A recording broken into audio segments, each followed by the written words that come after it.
Sådan beskriver du en røntgen af columna lumbalis, hurtig og systematisk guide.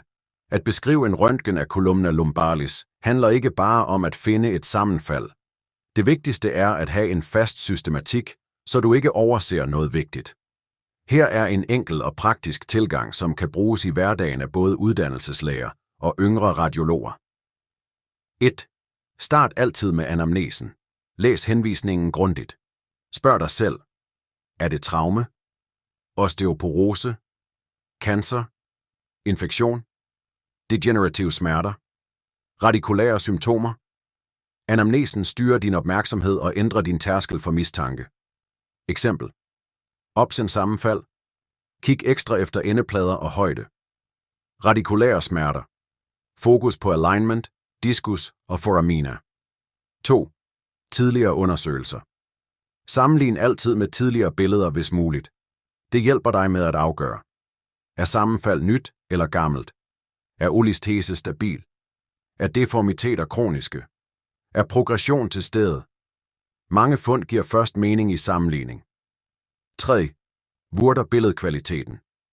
Inden du beskriver patologien, er patienten roteret? Er lateraloptagelsen brugbar? Er overgangene visualiseret? Er der overlejring? Er billedet under- eller overeksponeret? Dårlig billedkvalitet kan skjule frakturer og skabe falske fund. Husk gerne at skrive. Undersøgelseskvaliteten er lettere suboptimal grundet overlejring. 4. Alignment og kurvatur. Kig først på hele kolumna. Vurder.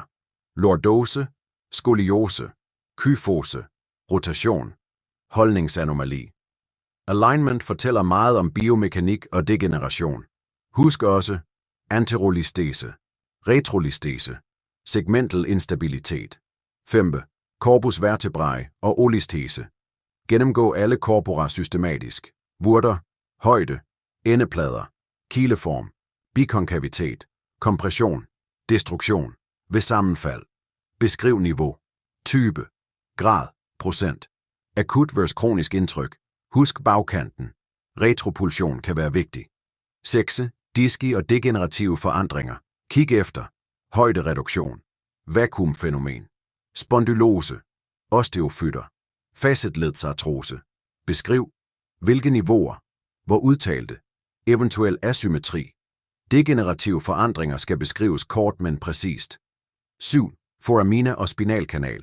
Selvom røntgen er begrænset, se efter indirekte tegn. Reduceret diskushøjde. Facetledshypertrofi. Olistese. Skoliose. Dette kan indikere foraminal eller spinal stenose. 8. Pedikler og destruktion.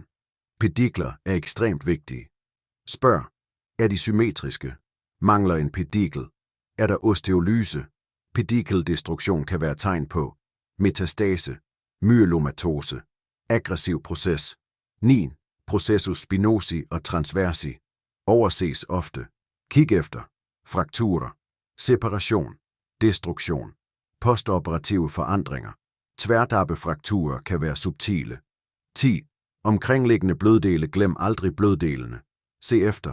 Paravertebral udfyldning. Forkalkninger. Aortaaneurisme. Ileus. Nyresten. Fri luft. Mange vigtige fund ligger uden for knoglerne. Den gyldne regel.